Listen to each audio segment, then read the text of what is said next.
por que a curva da China está tão achatada. A gente sabe hoje que a China, a educação chinesa, as crianças chinesas estudam 12 horas por dia.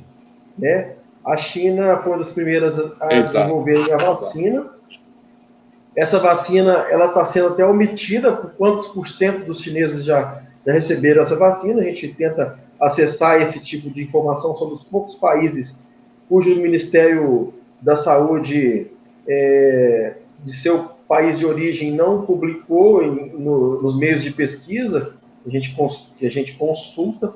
O Google hoje traz uma resposta quase que imediata e a coisa é assustadora, né? A disparidade de contágio é assustadora. Se a gente ficar lá 85 mil contágios e apenas 4 mil mortes e apenas no início.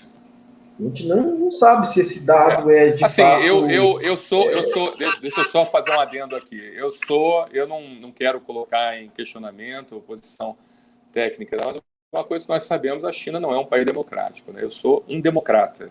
Você vê que eu não aceito, em hipótese nenhuma, ditadura. Muitos endeusam Getúlio Vargas. Getúlio Vargas, para mim, foi um ditador cretino, entende? Como a própria ditadura militar também não foi boa para o Brasil. Nós tínhamos uma cabeça muito grande, que era o governador Carlos Lacerda, que era um líder da direita conservadora e democrata, e que, de certa forma, fez um contragolpe, né, contra a entrada comunista aqui. Mas você vê que eu não sou radical, eu sou, ao mesmo tempo, admiro o Carlos Lacerda e admiro também Anísio Teixeira, que foi um comunista e uma pessoa magnífica, entendeu? Ou seja, mas a gente precisa ser democrata. Assim, a gente tem que olhar com precaução esses dados da China, tá? Precisamos olhar com precaução. Tudo bem que a China é um país que está evoluindo muito e tal, mas certamente Taiwan, que é a China também, né? Eu confiaria mais nos dados de Taiwan do que nos dados da China continental. Eu sei que é a minha opinião pessoal e eu vou sempre, até o final da minha vida, defender a democracia, tá bom? Então, o general Chiang Kai-shek, quando fundou a República da China, ele, durante um período, não foi muito democrata, mas abriu aquela ilha para a democracia. E certamente eu confiaria mais olhando os dados de Taiwan do que da China continental. Apesar de admirar a China em vários aspectos, né? A China realmente ela conseguiu se desenvolver e tal, mas o desenvolvimento através das mãos de ferro, isso não me traz coisa boa, não, tá? Não me traz coisa boa. Verdade. A questão da origem dos dados é algo extremamente difícil de se confiar, realmente. Não é um país ditatorial, totalitarista, não dá para tirar por base nada. Infelizmente, a gente fica procurando. A gente tem que acreditar, mas tem que acreditar com precaução. Com precaução.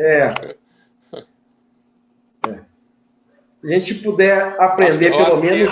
Se nós pudéssemos ver os dados de Taiwan, seriam dados mais fidedignos, né?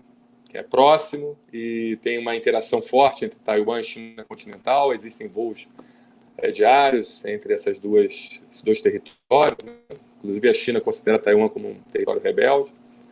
Eu acho que os dados de Taiwan seriam mais confiáveis, mais fidedignos em termos de aceitação científica. Eu detesto teoria conspiratória, né? Teorias de conspiração, mas, enfim, foi o único país que mas não é teoria de conspiração. Não é teoria... Mas não estou dizendo o que o senhor coloca, mas o que eu vou colocar, né, com relação à vacinação. Eu fui militar há 6 anos, a minha esposa é deixa eu falar, a minha esposa é capitão do Exército Brasileiro. Eu fui militar durante 6 anos, eu admiro muito o Exército Brasileiro. Meus melhores amigos são do Exército Brasileiro, isso eu posso falar com toda a propriedade. Mas ficar endeusando o governo de exceção, isso não dá para a gente aceitar. Entende? Na época da ditadura militar, a censura, a gente via a censura nitidamente com uma receita de bolo, uma receita de artesanato, ou seja, muitas das vezes Carlos Lacerda ia publicar uma reportagem e ele, em vez de colocar a reportagem, botar uma poesia das flores bonitas no sítio deles, se não me engano, no sítio lá em Petrópolis. Ou seja, não é legal, entendeu? Eu acho que, apesar de nós estarmos vivendo numa democracia capenga, é melhor nós vivermos dessa forma, com liberdade de imprensa, com liberdades individuais, a gente podendo expressar aquilo que a gente bem entende, do que algo de mão de ferro, entendeu? A gente não sabe da realidade realmente que se passa, entende? Os militares foram importantes? Foram, tiveram a sua parte boa, o crescimento econômico, tudo isso, também levaram a inflação. Bem, teve sua parte boa, mas eu acredito que se as eleições fossem abertas pós-contragolpe de 64, Carlos Lacerda, Juscelino Kubitschek e outras personalidades políticas viessem, certamente o nosso país seria outro, tá? Muito diferente do que é agora, tá bom? Muito diferente mesmo, porque você é de Minas Gerais, mas Carlos Lacerda foi uma das maiores personalidades que nós já conhecemos aqui no Rio de Janeiro. No Rio de Janeiro faltava água direto. Quem construiu o sistema Guandu foi Carlos Lacerda. Quem construiu toda essa infraestrutura rodoviária aqui do Rio de Janeiro foi Carlos Lacerda. Carlos Lacerda foi o melhor governador que o estado da Guanabara teve, entendeu?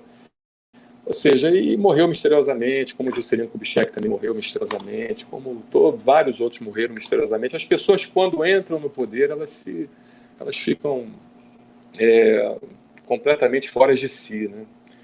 Então, eu acredito que os pesos e contrapesos, né, da nossa sociedade democrática é muito melhor do que uma possível ditadura, seja de direita ou de esquerda. A gente precisa realmente lutar com unhas e dentes para que isso não aconteça nunca mais no nosso país. Tá? É a minha fala aqui, eu sei que não tem nada a ver com a área de ciência, mas a gente precisa se expressar e tentar chegar num ponto de homeostase, de equilíbrio nessa insanidade que nós estamos vivendo no Brasil, né? Pessoas irem pedindo governo militar, ditadura militar, né? Os militares são importantes, eu admiro os militares, sou casado com uma militar, fui militar, meus melhores amigos são militares, ou seja, dentro do militarismo a gente vê pessoas muito decentes mesmo, mas chegar ao ponto de militares entrarem no poder e tomarem conta com mão de ferro, isso não é legal, nem do outro lado também, nem a ditadura do proletariado também é boa e não se mostrou boa e foram verdadeiros genocidas, né? Stalin matou tanta gente, a grande fome da Ucrânia e vários outros movimentos genocidas de esquerda que nós vimos, da mesma forma como nós vimos de direita. Então a gente precisa tomar muito cuidado com essas polarizações, entendeu? O meio termo sempre é o melhor, né? A gente tem que nos respeitar e aceitar nossas diferenças.